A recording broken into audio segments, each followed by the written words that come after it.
Nagsimula ang episode sa isang babaeng sundalo na namamaril lang zombie. Talagang inubos niya silang lahat. Bigla siyang tumayo tapos umunat at minasage niya yung personality niya pare. Ang ganda ng bungad ng episode natin. Ngayon, pabalik naman sa bus kung nasaan ang ating mga bida. Nagplano si Hirano at Takagi na lumayo sa mga tao hanggat makakaya nila. Dahil sa mga iba't ibang tulay na pinupuntahan ng mga tao ay pinapalibutan na ng mga sundalo at hindi din sila makadaan para makasiguradong walang makapasok na infected. Habang nagmomotor sila Takashi, may nakasalubong silang mga tao. Sinubukan silang pigilan pero buti na lang nakalayo. Na-realize nila na hindi na sila pwede magtiwala sa iba. Sa scene naman na to sa may bandang tulay, habang nakikipaglaban yung mga pulis ng mga zombie, may grupo ng mga pa-cool kids na umaakit sa bakod. Binigyan na sila ng warning ng mga pulis dahil sa nilalabag na safety protocol. Pero dahil matigas ang ulo, tinulak sila ng fire hose. Ngayon, balik ulit sa bus, patuloy pa rin sa pagsasalita yung teacher na para siyang gumagawa ng kulto. Talagang nakikinig sa kanya yung mga estudyante na para silang binibrainwash. Kaya nakapagpasya na yung mga bida na lumayo na sa manyakol na teacher na si Shido.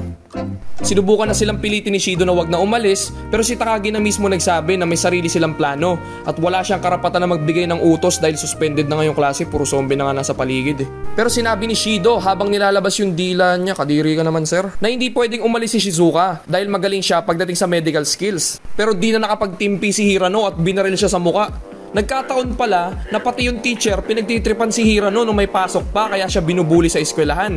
Kaya nung araw na nagkaroon ng zombie apocalypse, dun siya nagkaroon ng tsansa para bawian yung mga nambubuli sa kanya. Dahil naging zombie na din sila. Kaya alam nyo na kung paano nagkakaroon ng school shooter, kaya maging mabait kayo sa classmate nyo. Kaya wala nang magawa si Shido at lumabas na yung mga bida. Pero sa paglalakbay, may mga nakasalubong silang zombie.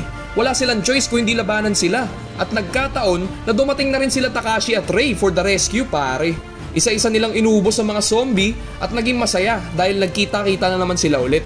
Since malapit na ang gabi, nagsuggest si Shizuka na puntahan ang bahay ng kaibigan niya dahil malapit lang. Malaki ang bahay at merong hammer na sasakyan na pang sundalo pare. Sa pagpasok nila sa loob, nagtanggal kagad sila ng damit para maligo dahil feeling nila ang dumi na nila. Kaya naligo na din ako kasi feeling ko ang dumi-dumi ko din habang ine-edit ko to eh. Pagpasok nila sa CR, nagpalakihan sila ng personality tapos kailangan ko na ito i-skip dahil magagalit nanay ko sa akin. Ngayon si Hirano at Takashi, sinuwerte dahil nakakita sila ng mga baril kaya nabaliw na naman si Hirano. Lahat na makuha nilang baril, pinapaliwanag niya kung paano gamitin at alam niya ng lahat ng pangalan.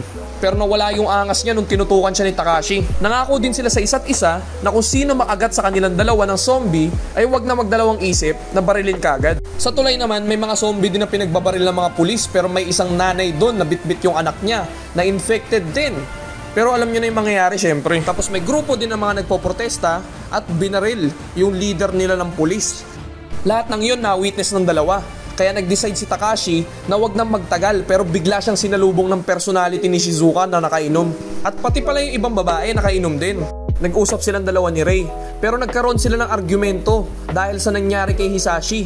Ilang sandali din, puminahon si Takashi tapos mukhang lumilevel up na yung talking stage nila pare. Ginawa magandang balita. May nangyayari na. Pero di pa na nagtatapos dahil sa last scene, nakapagbihis na si Hirano at naghanda sila sa pakikipaglaban dahil may papalapit na sa kanilang mga zombie. And that is the end of part 3.